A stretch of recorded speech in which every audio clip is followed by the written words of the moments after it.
Welcome everyone to Fundamentals of Kabbalah and Chassidut. We are continuing our series on Ma'aseh Merkavah, the workings of the Chariot. Last week, in a certain way, we completed looking at the first 11 chapters of the book of Ezekiel.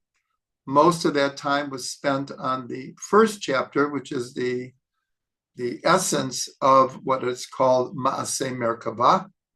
But we found that in chapters 2 through 11, it really helps us see a bigger picture in the context in which Ezekiel is having his vision.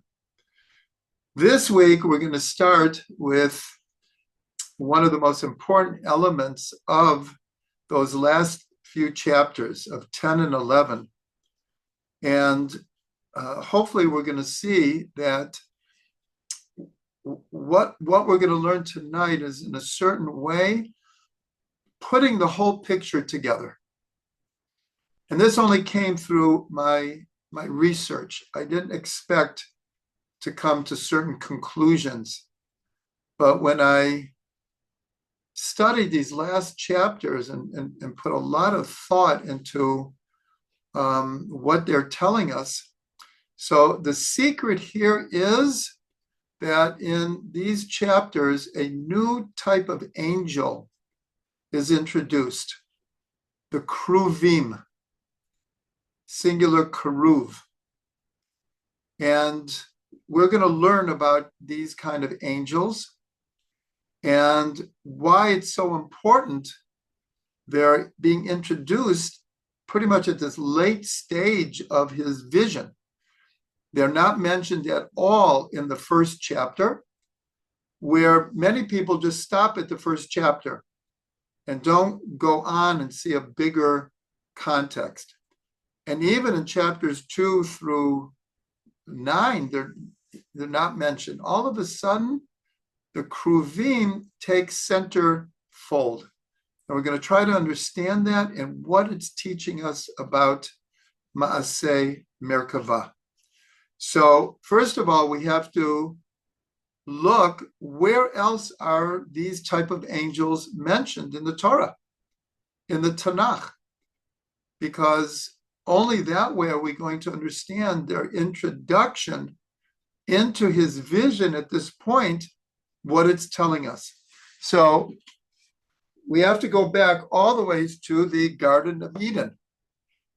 And the first time that the keruvim are mentioned, really in the 5 books of Moses in the Chumash, they're really only mentioned 3 times, these keruvim.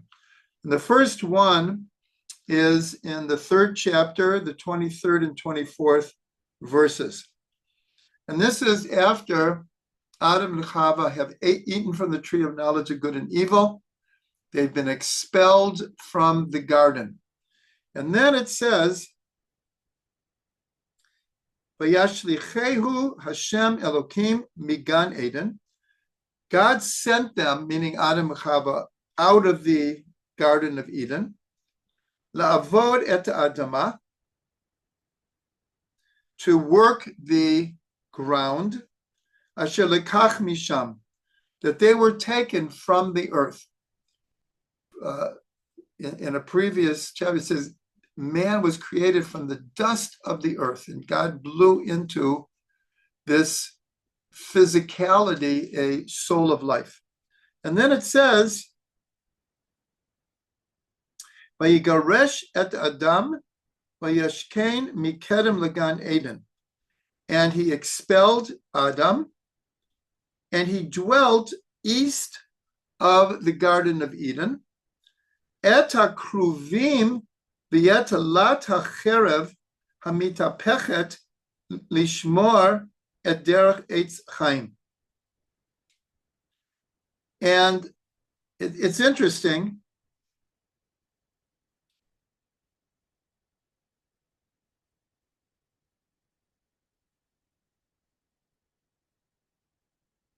It's interesting because the verb, even though in English it has the verb that he placed these keruvim, these angels. In the Hebrew, it actually doesn't have that verb. I only noticed that right now. Nonetheless, he placed these angels with a fiery sword that rotated, a rotating sword to guard the way of the tree of life. Now, it's a very enigmatic concept here that God put these keruvim with a fiery rotating sword to guard the way to the tree of life. So the simple understanding is, what are the keruvim doing there? And I have to point out, and this is critical to our understanding tonight, is Rashi says they were destructive angels. That's all he says. They were destructive angels. And the simple understanding is that when God expelled Adam and Chava, he already said, we have to expel them from the Garden of Eden, lest they come and they eat from the tree of life and live forever. So he expelled him, and the simple thing is, he put these angels there to block, to prevent Adam and Chava from returning to the garden. That is the literal understanding. But because of the way that the verse is written in Hebrew, there's a second possible understanding, that even though Adam and Chava were expelled, and God wanted to make sure that at least this point, they did not eat from the tree of life because they had disobeyed God and they didn't deserve to eat from the tree of life at this point. So these angels are there to protect the Garden of Eden from human beings returning. And yet the secondary meaning can be that they're there to remind us that there is a Garden of Eden and that we do eventually have to return to there. And that's why it says that they're there to guard the way to the tree of life. Now, both of these are true simultaneously. And this will help us understand everything else we're going to learn tonight, that they had a dual purpose: to prevent, but to also show the way back to the Garden of Eden. So that is the first mention of these keruvim. The next is in the book of Exodus, where they come on the scene again in a very, very important place. In 25:18 of Exodus, so God is giving instructions for making the holy ark for the tabernacle. And on the ark was a cover. Inside the ark were the two tablets of the law, the original Torah that Moshe wrote. And then it says, V'yasita shnayim keruvim zahav. You shall make two keruvim, two images of these types of angels. Mikshe ta'aseh otam. They have to be out of one block of gold. Mishnei kitzot hakaporet, from the two sides of the covering of the ark. And it continues. Yasita keruv echad mikatzeh mizeh, ukeruv echad mikatzeh mizeh. Mina kaporet ta'asu et keruvim al shnei kitzotav. Put one keruv on one side of the covering, the other one on the other side of the covering. V'hayu hakruvim porsei kanafayim lamala, sochachim b'kanfeihem ala kaporet upneihem ish el achiv el kaporet yu pnei hakruvim. And then it says that the keruvim should be spreading their wings above, and this is actually, sochachim is the root of the word schach. Schach is the covering of the sukkah, the greenery that we put at the top of the sukkah, and it's considered the essence of the sukkah is the covering, is the schach. So these wings were hovering over the Holy Ark. And their faces were one to the other. And they were also looking slightly down towards to the top of the covering, which was covering the ark.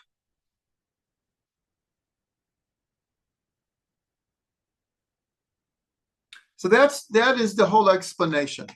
Now, these keruvim obviously have a very, very important function here. This is the Holy Ark inside of the Holy of Holies, holding the two tablets of the law. The entire encampment in the desert surrounded the Mishkan.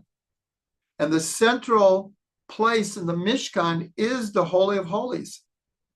And the Holy of Holies has this Holy Ark with these two keruvim with their wings spread over it.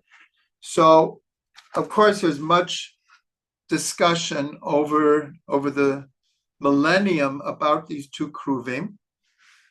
But first of all, we have to mention that the Torah itself is called a tree of life.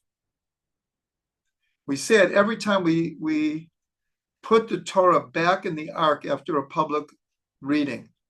Eitz chaim hi l'machazikim ba. The Torah is a tree of life for those who hold on to it. And so the ark itself, which is housing the Torah, is representing the tree of life.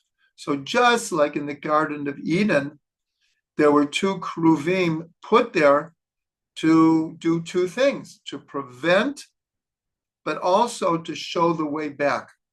And now, all of a sudden, these keruvim appear again, hovering over the Torah, which is called a tree of life. So the imagery here is that the Torah is the way to return to the Garden of Eden. Many, many people refer Shabbat to the Garden of Eden. The experience of Shabbat is like returning to the Garden of Eden. And we're told that in the Messianic times, that Israel will be again like a Garden of Eden. And the world to come will be like a Garden of Eden. So now we see these keruvim in probably the most central place of all Judaism, in the Holy of Holies above the ark. And since the Torah represents the tree of life, so we're told that the two keruvim, and there are many explanations, but we're told that it represents a male and female figure, and that represents Israel and God. That is the whole story of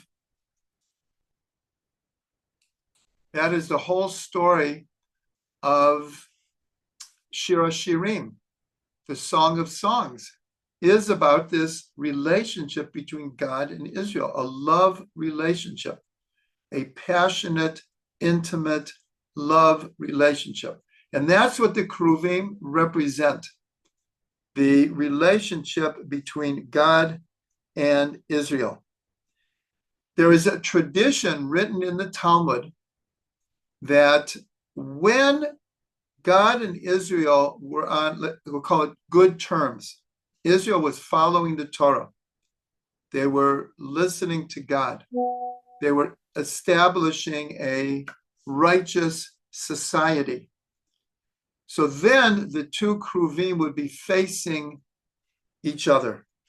But then, we'll call it miraculously, when Israel was not doing the will of God, when they were running after idols and had forgotten all about the Torah, it was said that if anyone would go into the Holy of Holies, the two keruvim were back to back. They actually turned on the covering and were back to back. And so again, here we have a dual aspect to the keruvim.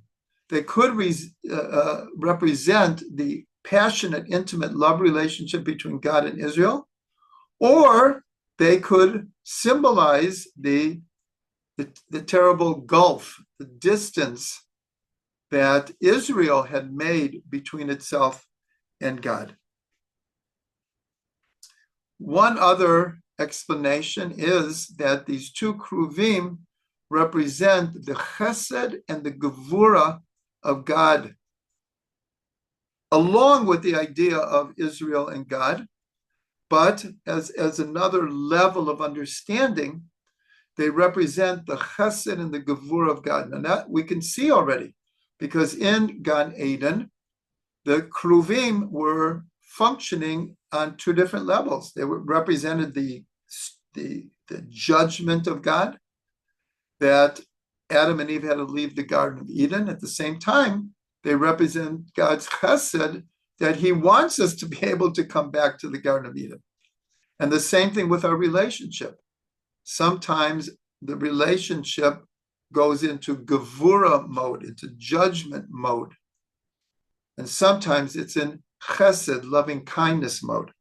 So here we see over and over again, there's a dual aspect to these keruvim. Now, what's interesting is in the book of Chronicles.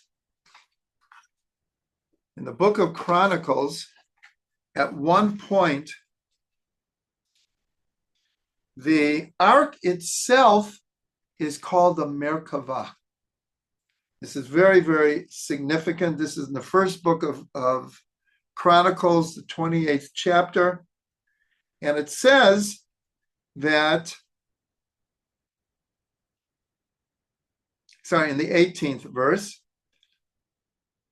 it says, and it's talking about gold for different parts of the Mishkan, gold and silver. And here it says,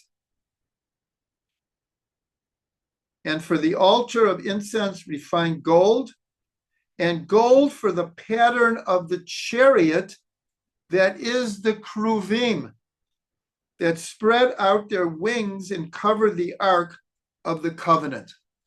So this is very unique, that here the ark is being referred to as the Merkava itself, the chariot of God.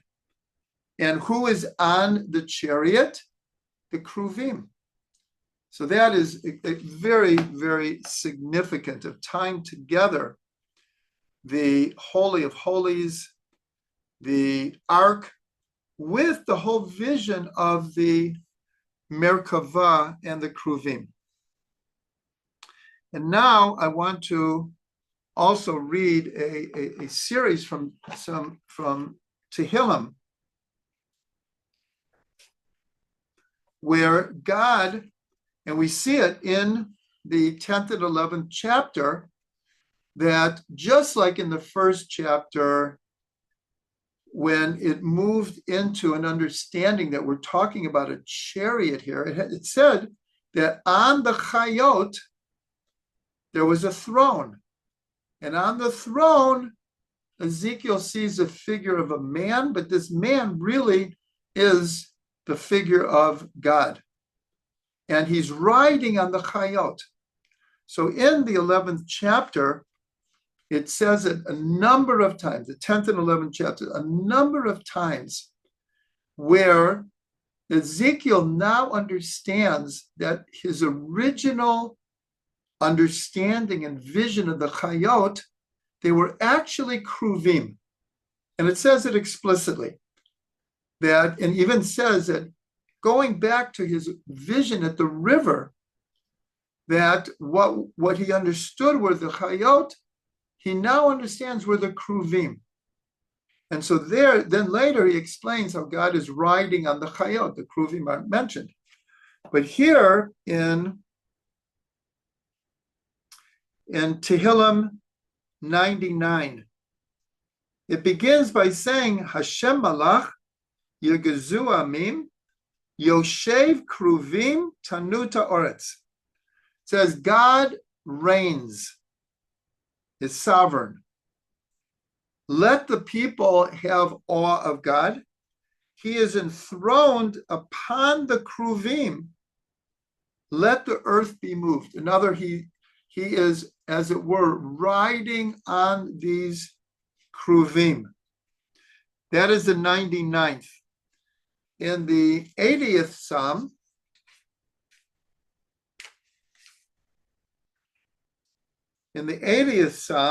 it says, similar. It says,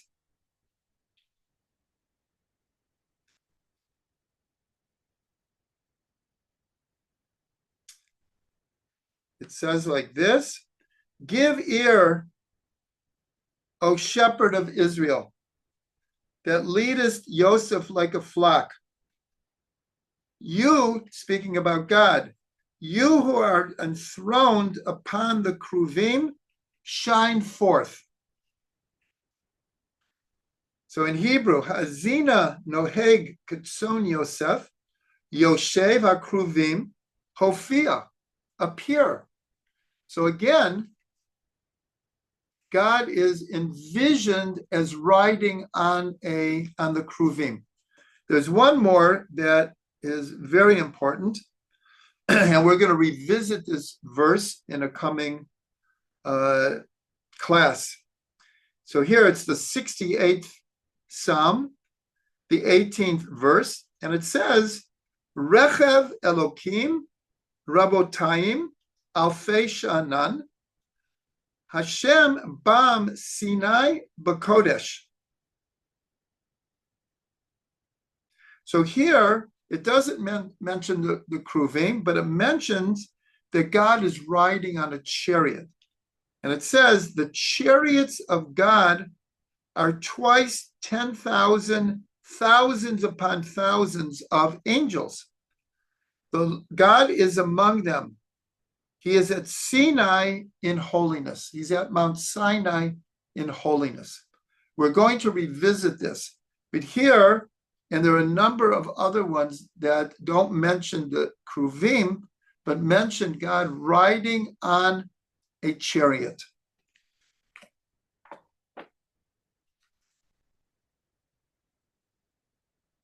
Now, one more very, very important mention of the keruvim is that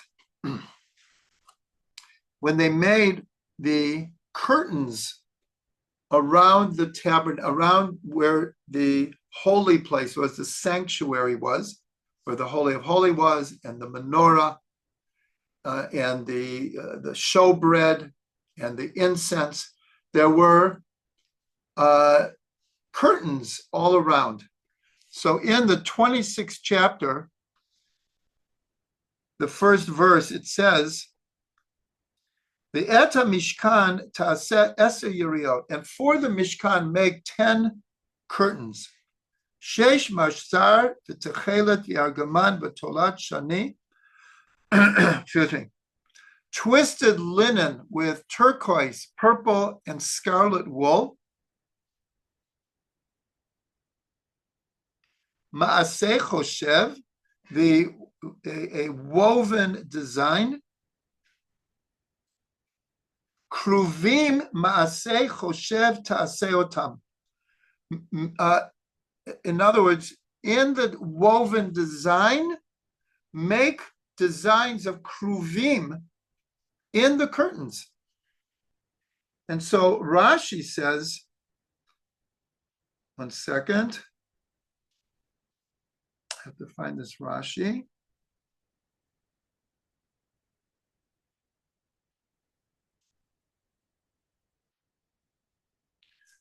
One second.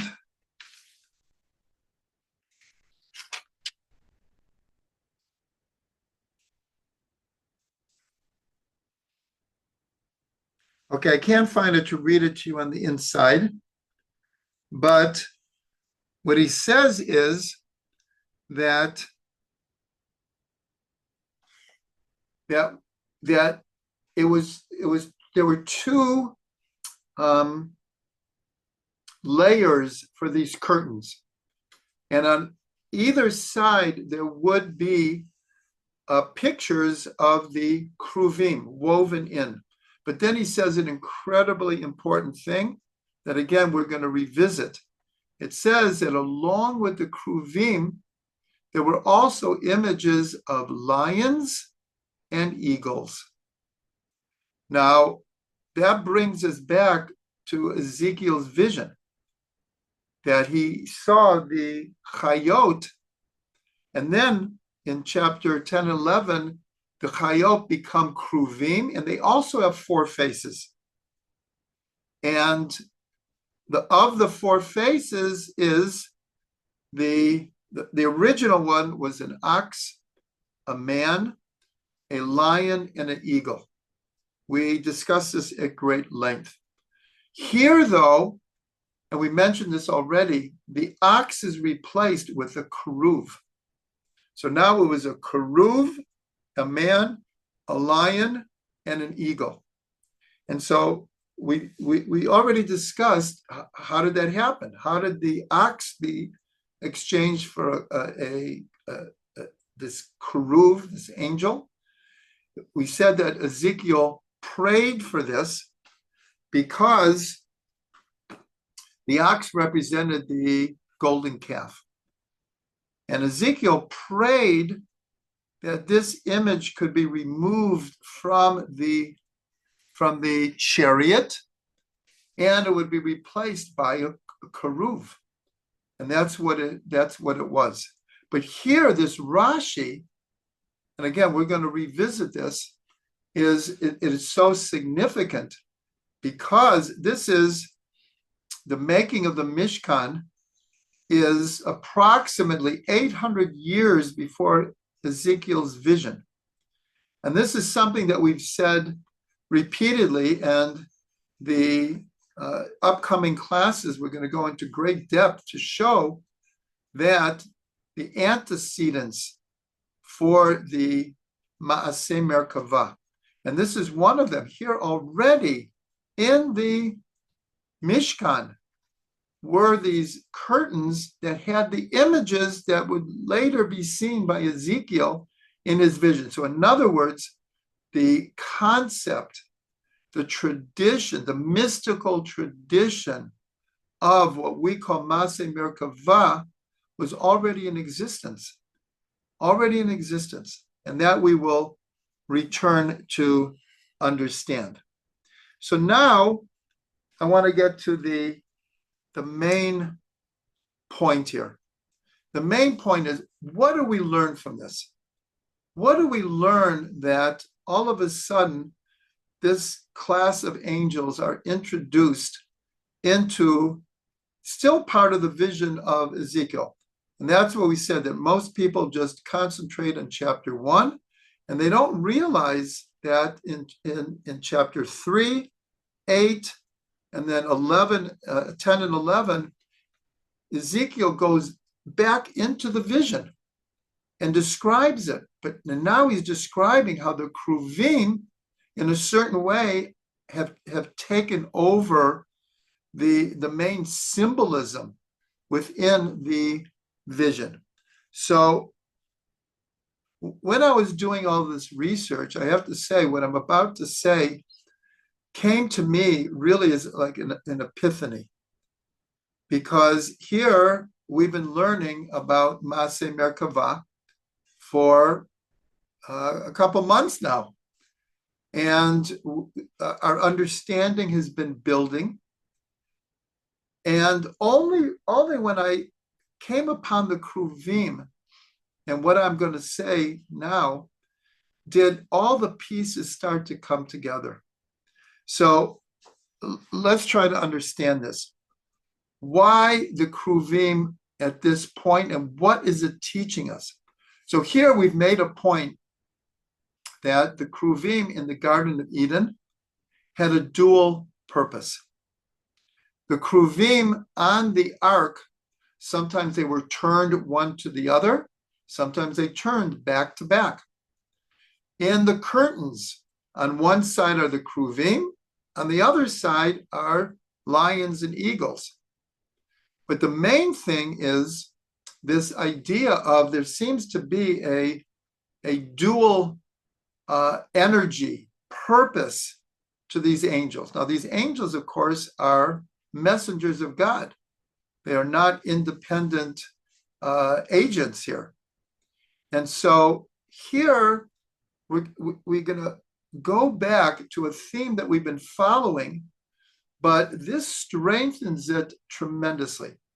When we went back to literally the first few verses, we saw that when the vision began, he saw a storm wind, and there was a dark cloud, and then a fire, and then a noga, a surrounding aura, and then the chashmal. There were really 5 different elements. And we explained it in 2 different ways. And in a certain way, 2 opposite ways. One explanation is all of these symbols, the dark cloud and the fire and the surrounding aura and the chashmal. And remember, we spent perhaps 2 weeks just on the word chashmal and the essence of paradox that the chashmal represents, silence and speech, but that represents all paradox. And so many of the commentaries say what he was being shown was the upcoming destruction of the temple. The first thing Ezekiel says is, I was among the exiles. And as we've learned, he was exiled before the destruction of the temple. Nebuchadnezzar was already ruling in Jerusalem. 10 years later, the temple was destroyed. Ezekiel begins his vision partway through that 10-year exile. And so all of those elements that he was seeing was a pre-vision of what was about to happen. Now, God had not spelled it out completely for him, even though Jeremiah was still in Israel and he had been prophesying for years that Israel has to change their ways or the temple will be destroyed. And so the prophecy was in the air that if the people don't change their ways, the temple would be destroyed. And maybe they would. It wasn't written in stone yet. The other way we described these 5 elements was from Rabbi Aryeh Kaplan. And he explained it that these were 5 different impediments to getting into a deep meditation. That each one represented a sort of emotional brain activity, mental, intellectual obstacles to get into a deep meditative state. And this certainly is the essence of Ma'aseh Merkavah. And we will develop this even further. We have said this all along, that Ma'aseh Merkavah is way beyond whatever symbolism that we can understand from Ezekiel or Isaiah or Zechariah. That Ma'aseh Merkavah is an individual experience of one who is involved in this kind of deep mystical meditation. So that's how Rabbi Aryeh Kaplan explained it. And then through almost all of chapter 1, we explored deeply the different symbols and what it tells us about the fabric of the universe, what it tells us about the mechanisms of how nature works, how the spiritual worlds work. We introduced some very deep concepts of quantum physics and physics that are alluded to in this vision. And then at the end of chapter 1, Ezekiel is seeing the full glory of God. He falls on his face, and then God begins to speak to him. But from that's the end of chapter 1. But from chapters 2 through 11, it's almost all about the upcoming destruction of the temple. And even when Yechezkel goes back into the symbolism, the elements, the images of the vision in the chapters 3, 8, 10, 11, he goes back into them, but now they have a very different context. And God, throughout these chapters, is telling him the destruction is coming. You have to warn the people. They still had a chance to save themselves, but they didn't. They didn't change their ways. And so here, putting this together, and that's what the keruvim represent here. There's two levels of understanding this whole vision here, and they're both true simultaneously, and that's what paradox is. And that's what we said, that one of the explanations of the two keruvim on the ark was God's gevura and God's chesed. And we've said from the beginning, the whole idea of the chashmal, this is the only place in the Tanakh that the concept of chashmal, of paradox, is mentioned, the essence of paradox.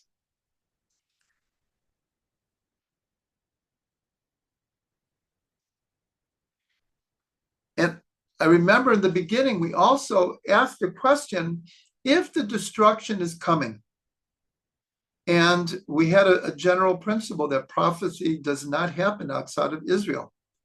So why was Ezekiel being granted this really awesome vision?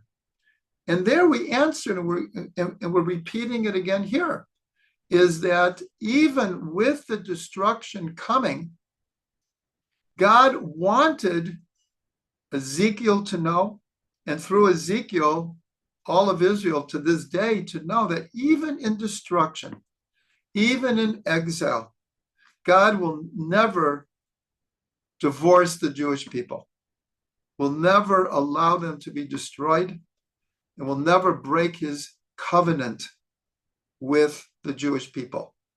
And so he's been granted in chesed this vision, and you can read as totally hopeful. God is revealing to Ezekiel the secrets of the universe in what's called Ma'aseh Merkavah, and even shows himself, and Ezekiel can at least taste a bit of the glory of God. And yet that is in the context of this greater destruction that's about to happen. In the Gemara, they share seemingly a very strange thing. And it says that when the Romans, Second Temple, when the Romans came into,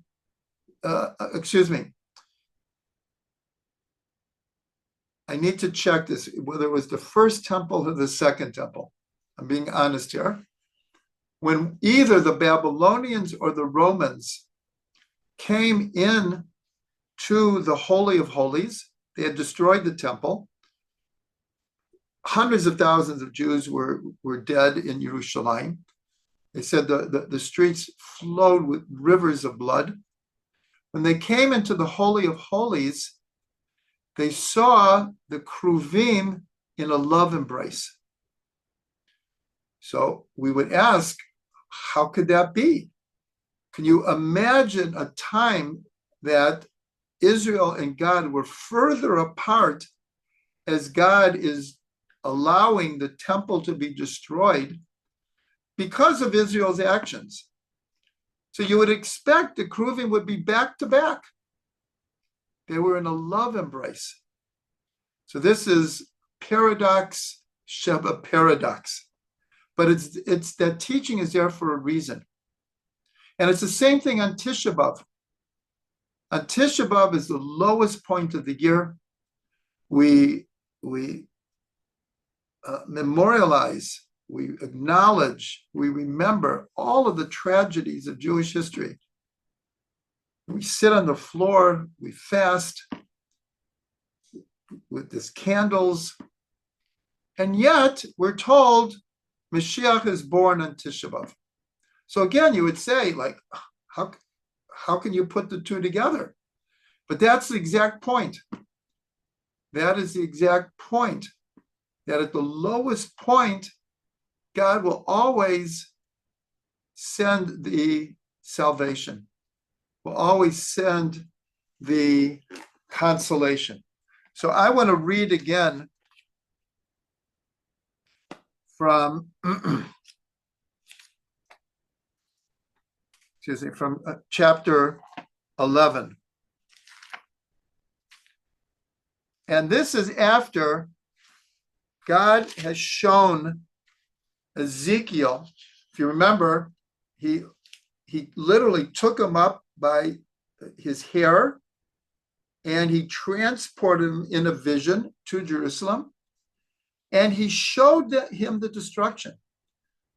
And if you remember, Ezekiel cried out, God, are you going to allow the whole people to be slain? Now we have to understand this was all in a vision. Only, I think it was 6 years later was the temple actually destroyed. But he saw God was granting him a vision with the hope that somehow this warning could get through to the people and they would change their ways. Nonetheless, we know that they didn't. But at the end of chapter 11, after Ezekiel is like, he's in shock at what he's being shown. And it's difficult for him. He's having a hard time integrating this. And so one of the most beautiful prophecies of all the prophets happens right now. So God turns to him and says, he says, I'll read the whole thing. It's worth reading again. Thus says God, although I have cast them far off among the nations, and although I have scattered them among the countries, and I have been to them a little sanctuary in the countries where they have come, meaning God is saying, even in exile, I will be a small sanctuary for you, meaning I will be among you.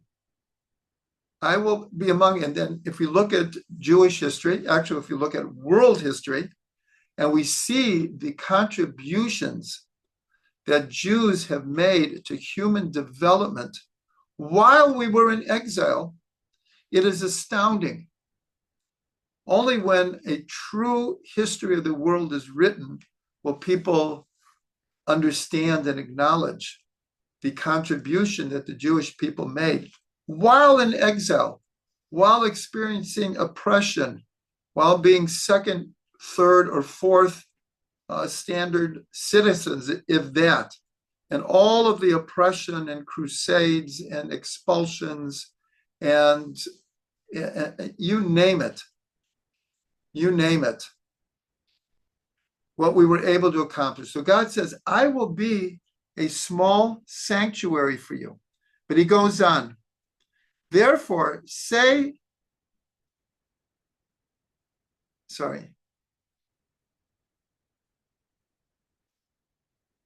therefore say, thus says God. In other words, Ezekiel is supposed to say this to the people.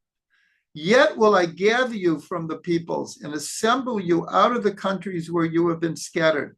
And I will give you the land of Israel, and they shall come there, and they shall take away all the detestable things and all the abominations, and I will give them one heart, and I will put a new spirit within you, and I will take the stony heart out of their flesh, and I will give them a heart of flesh, that they may walk in my statutes and keep my ordinances and do them. And they shall be my people, and I will be their God. So this is right after God is showing him the terrible destruction that is about to happen.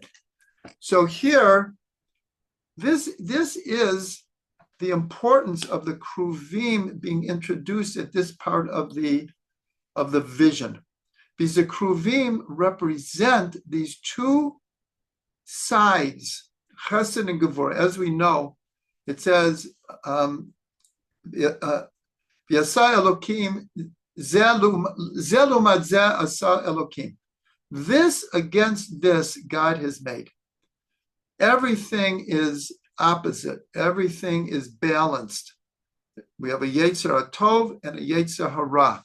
And in fact, this whole idea of Ma'aseh Merkavah, as I just mentioned, is a very personal, individual type of vision.